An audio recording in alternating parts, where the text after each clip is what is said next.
Hello friends, वंदे मातरम। Welcome again, welcome to new lecture of solid state. Solid state का एक lecture दोस्तों ऑलरेडी हमने आगे पढ़ा है और वो लेक्चर में हमने क्लासिफिकेशन ऑफ द सॉलिड और we can say classification of the crystalline solid उसके बारे में थोड़ी बात की थी।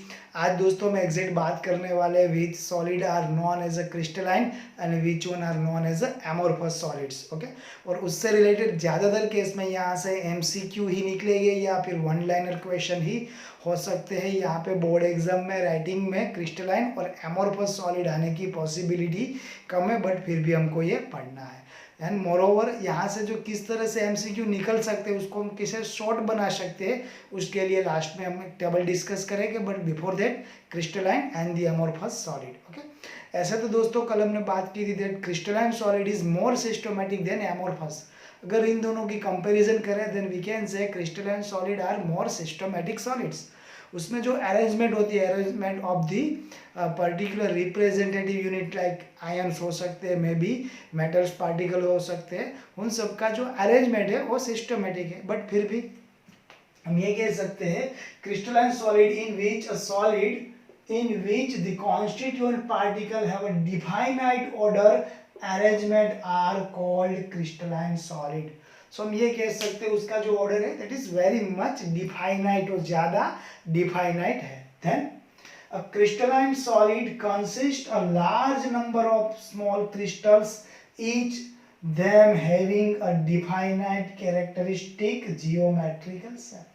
ये तो दोस्तों एमोर्फस सॉलिड के लिए भी एक्चुअली हम अप्लाई करेंगे और उसका खुद का geometrical shape that is definite है for the crystalline solid.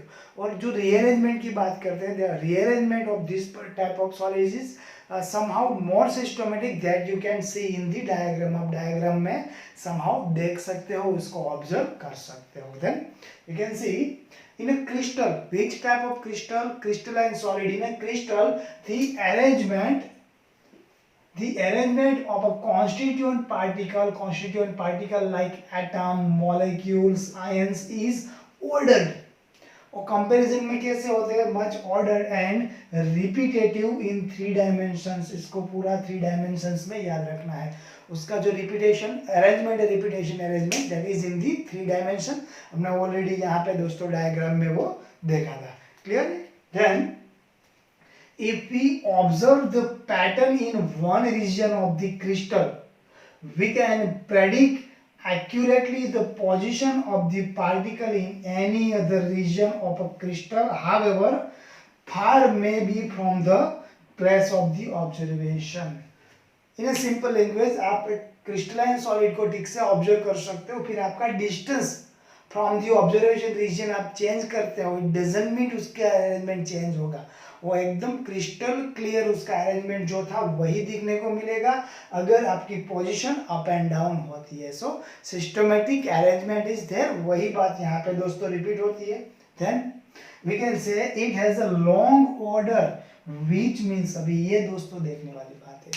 Systematic it means अगर यहाँ पे पार्टिकल की बात करें, पार्टिकल अरेंजमेंट है, तो ये particle arrangement not for a typical range, इतनी रेंज के लिए ही सिस्टमेटिक है।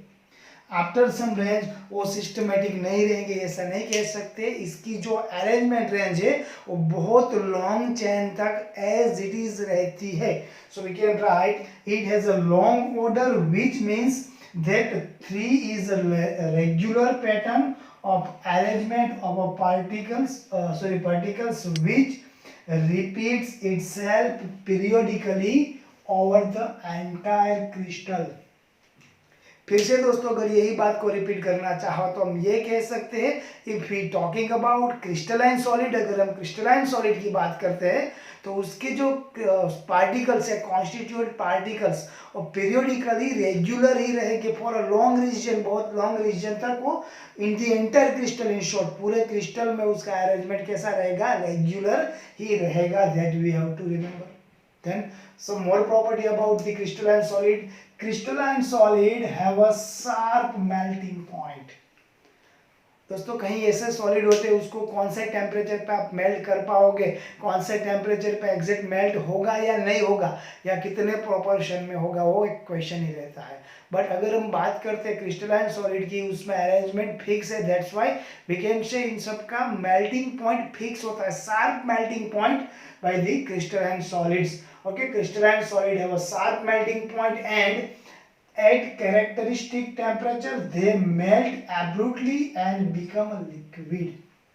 उनका एक फिक्स टेम्परेचर रहेगा, at that temperature they can melt and convert into liquid, और टेम्परेचर शार्प एंड क्लीन रहेगा for the any crystalline solids. Okay, moreover crystalline solids are enantiotropic. अभी ये क्वेश्चन रहा sir, what is enantiotropic property over here? ये enantiotropic it means what? ये enantiotropic है, it means the same crystal, some of their physical properties like electrical resistance और refractive index show a different value when measure along with the different direction. अभी यहाँ पे जो regularity की बात कर रहे थे, अभी ये प्रोपोर्शन आया जिससे अब हम यहाँ बात करेंगे इरेगुलरिटी की। एनांशियोट्रॉपिक मीन्स इसकी कुछ प्रॉपर्टीज है, some properties of the crystalline solid में भी चेंज, हमको एक रीजन के बाद वो चेंज हो सकते हैं, उसमें डिफर मिल सकता है। ओके, सो रिपीट करते हैं दोस्तों, crystalline solids are enantiotropic, it means in the same crystal, एक ही क्रिस्टल के अंदर सम ऑफ देयर फिजिकल प्रॉपर्टीज, एक ही क्रिस्टल की कुछ properties like electrical resistance and the refractive index may be shown different value at the different place. Okay, अगर ये क्रिस्टलाइन सॉलिड है तो मे भी पॉसिबल है यहाँ पे इसका जो रिफ्रैक्टिव इंडेक्स है वो एक रीजन के बाद, एक डिस्टेंस के बाद मे भी वो सेम ना हो, वो अलग हो सकता है। That is the enantiotropic property. Clear?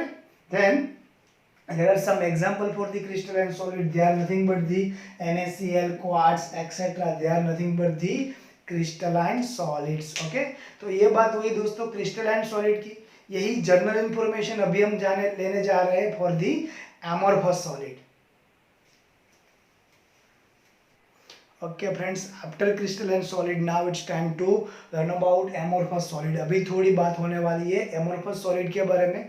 जैसे हमने आगे डिस्कस किया था, यहाँ से दोस्तों राइटिंग क्वेश्चन की पॉसिबिलिटी कम है, बट फिर भी for an MCQ, for one liner question we have to learn about the amorphous solid also.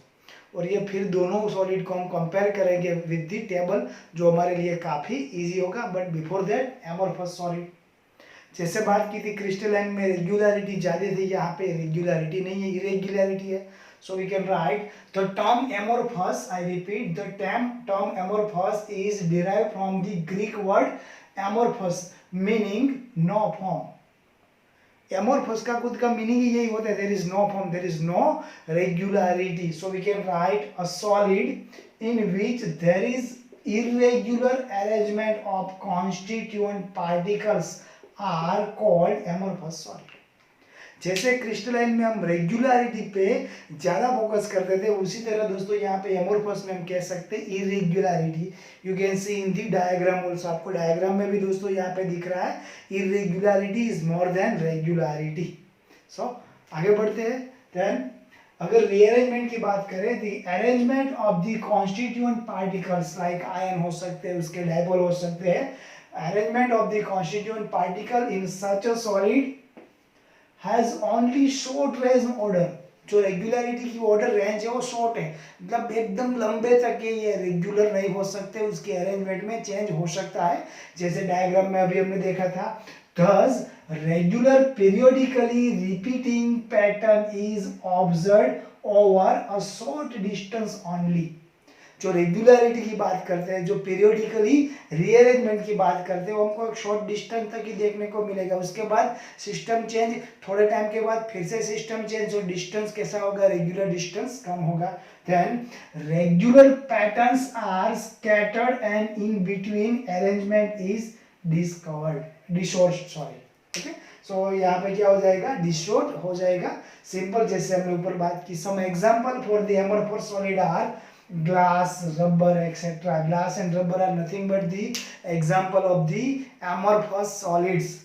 then amorphous solids soften, melt and start floating over a range of the temperature. Soft है in comparison to crystalline solid, they can melt easily, अगर वो easy melt हो सकते हैं.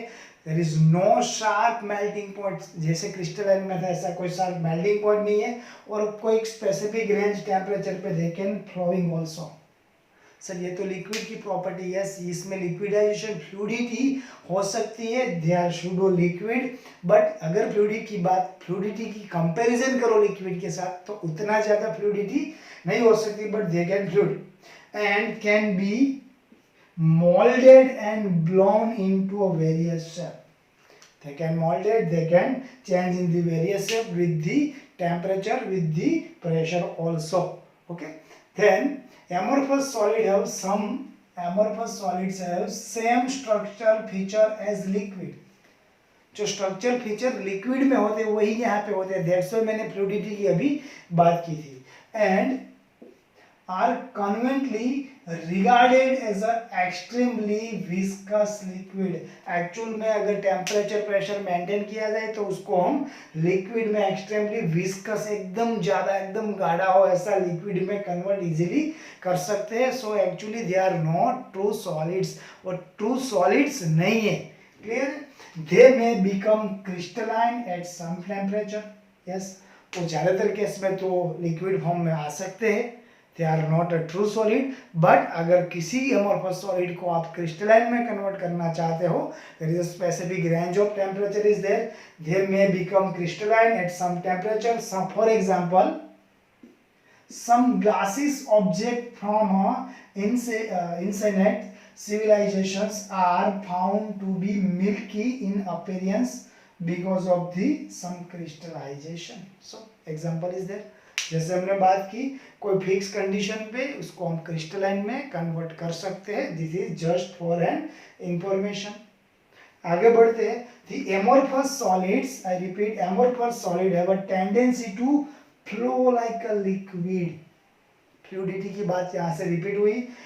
The amorphous solid have a tendency to flow like a liquid through very slowly.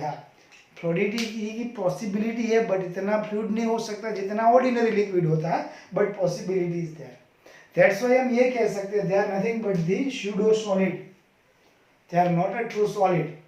और we can say super cold liquid, they are actually pseudo solid है, या फिर हम ये कह सकते हैं they are super cold liquids. For example हम ये कह सकते हैं a glass pane fixed to a window और अ डोर. विंडो और डोर के ऊपर हम ग्लास पेन फिक्स करते हैं. Then of a old building, कोई एक ओल्ड बिल्डिंग के जिसकी विंडो है या जिसका डोर है उसके ऊपर हम ग्लास पेन फिक्स करते हैं, तो पूरी रीजन में ऊपर से नीचे तक, टॉप टू बॉटम, वो रेगुलर नहीं होगा. You can see on old building are founded to be thicker at the bottom than at the top. thicker at the bottom in comparison to top because of this pseudo solid, or we can say because of this super cold liquid. Actual तो वो liquid है नहीं. That's why ऊपर और नीचे जो temperature range में change आएगा, because of this that change in temperature range, वहाँ पे उसकी थिकनेस में ज़्यादा या कमी या ज़्यादा वहाँ पे हो सकती है. So this is sum property of the amorphous solid. उसके बारे में एक दो प्रॉपर्टी और भी आगे पढ़नी है, सो प्लीज बने रहिए. Okay friends, let's continue with the amorphous solid. Amorphous solid की बात करते हैं, उसमें ही कंटिन्यूस एक दो टॉपिक है जो हमको याद रखने हैं. Amorphous solids are isotropic in nature. यहाँ पे डिफरेंस हुआ from the crystalline solid. Crystalline solid में हमने ये कहा था they are anisotropic and at the same time amorphous are isotropics. अब ये डिफरेंस क्या है? एनिसोट्रॉपिक में दोस्तों उसकी जो प्रॉपर्टी थी, सम पर्टिकुलर प्रॉपर्टीज, उसमें हमको चेंज मिल रहा था. दैट्स व्हाई उसको हमने बोला था एनिसोट्रॉपिक. अगर ये आइसोट्रॉपिक है तो ऑब्वियस थिंग है वो प्रॉपर्टी कैसी रहेगी? सिमिलर रहेगी. Okay, in nature this is due to absence of long range order in them. The arrangement of particle or constituent particle is not definite along all direction. वहाँ पे दोस्तों जितना arrangement fix था उतना उसकी प्रॉपर्टी एनिसोट्रॉपिक मिल रही थी. यहाँ पे कॉन्स्टिट्यूएंट पार्टिकल का अरेंजमेंट है और सिस्टमेटिक नहीं है, रेगुलर नहीं है, बट उसकी प्रॉपर्टीज कैसी रहेगी? Isotropic. Hence the reason overall arrangement become equivalent in all directions. जो ओवरऑल अरेंजमेंट होगा, किसके बात करते हैं, property, arrangement of the property, वो कैसी रहेगी, इक्वल रहेगी। Therefore value of any physical properties like such as a mechanical strength, refractive index and electrical conductivity etc are same in all direction in amorphous solid। ये दोनों में difference याद रखना है। क्रिस्टलाइन में सिमिलर नहीं थी, यहाँ पे सिमिलर है। क्रिस्टलाइन में एनाइसोट्रोपिक प्रॉपर्टी थी, यहाँ पे आइसोट्रोपिक प्रॉपर्टी है। Amorphous silicon, I repeat, amorphous silicon is the best photovoltaic material for conversion of sunlight to electricity। ये बेस्ट एग्जाम्पल है और ये एग्जाम्पल से क्वेश्चन दोस्तों आगे आ चुका है, सो आपको आगे ये याद रहना चाहिए। Repeat, amorphous silicon is best photovoltaic material. किस तरह का क्वेश्चन आया है, which is the best photovoltaic material? Amorphous silicon is best photovoltaic material for conversion of sunlight to electricity। इससे रिलेटेड और भी कितने नए संशोधन हो चुके हैं और हो रहे हैं जो हमको ऑलरेडी मालूम है, जो आपको दोस्तों याद रहने चाहिए। ओके, यहाँ से एक एडिशनल क्वेश्चन है, छोटा क्वेश्चन है बट इंपॉर्टेंट मार्क के लिए और as well as MCQ. What is polycrystalline solid? Actual में पॉलीक्रिस्टलाइन सॉलिड हम किसको कह सकते हैं? Some solid which appears amorphous. ऐसा लगता है they are amorphous, some crystals और some solids are appear as a amorphous, but at the same time they have a microcrystal structure are called polycrystalline solid। लगता है amorphous है but उसके साथ उसको उसकी माइक्रोक्रिस्टल प्रॉपर्टी अगर दिख रही है, it means they are nothing but they are polycrystalline solid. So polycrystalline solid क्या है, एक क्वेश्चन आ सकता है। आगे बढ़ते हैं। Metal often occurs as a polycrystalline solid. अगर आपको कोई एग्जांपल पूछे पॉलीक्रिस्टलाइन सॉलिड कौन हो सकते हैं, किससे बन सकते हैं, then we have to give the answer metal can be convert into polycrystalline solids. Clear है? नाउ इंडिविजुअली अगर बात करें, individually crystals are randomly oriented, so a metallic sample may appear to be isotropic even though a single crystal is anisotropic। ये बात होना चाहिए।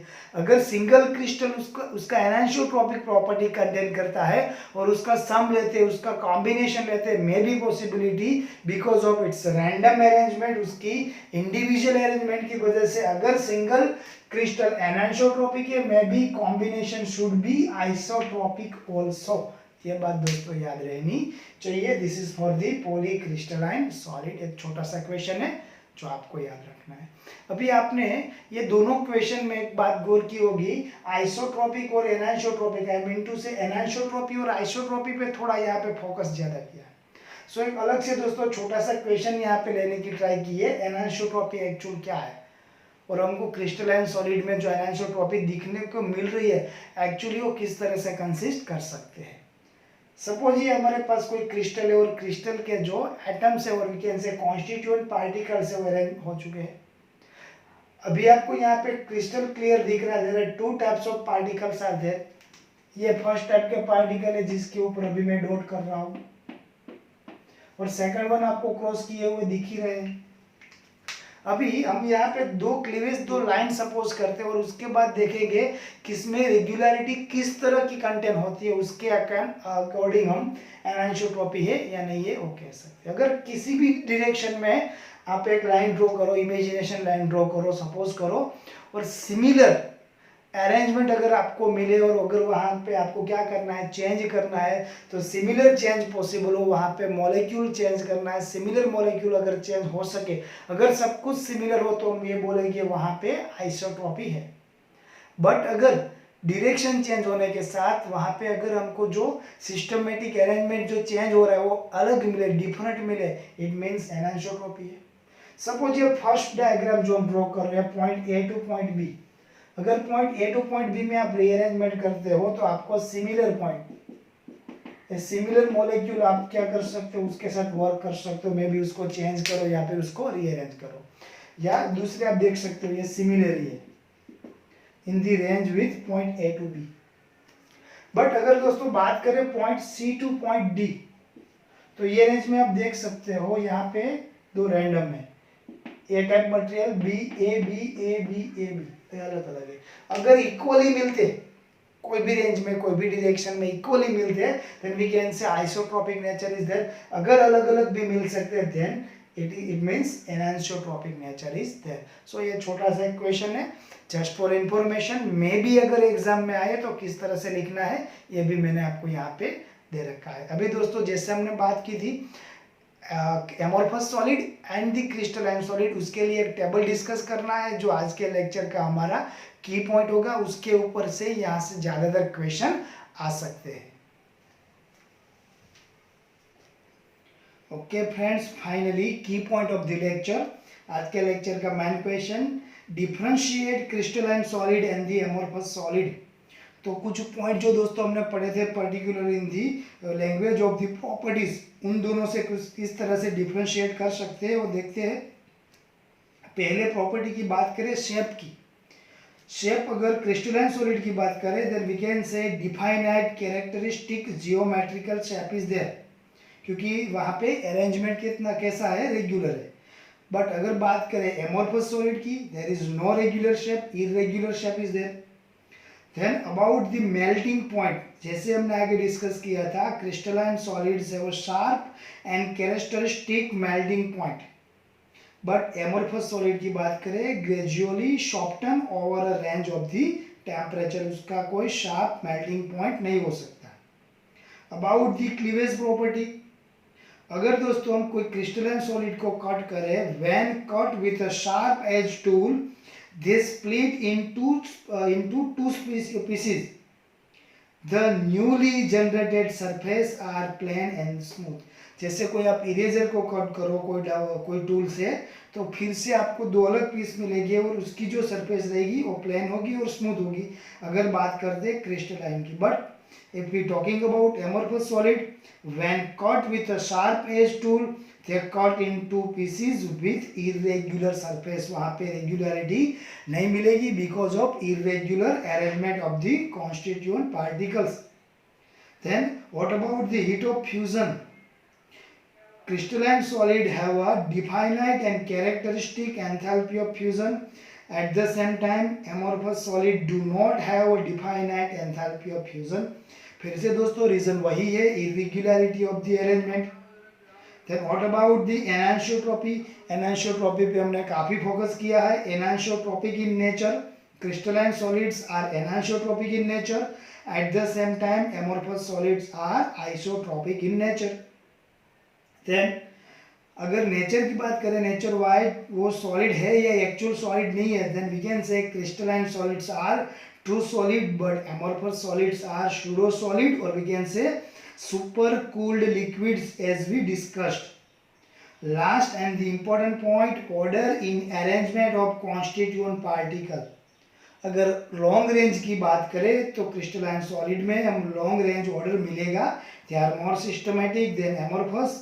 in the amorphous solid only short range order is there, that's why they are not a true solids। clear? तो ये question दोस्तों आपको याद रखना है।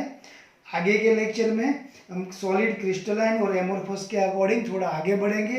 टिल देन घर पे रहिए, सेफ रहिए, पढ़ते रहिए।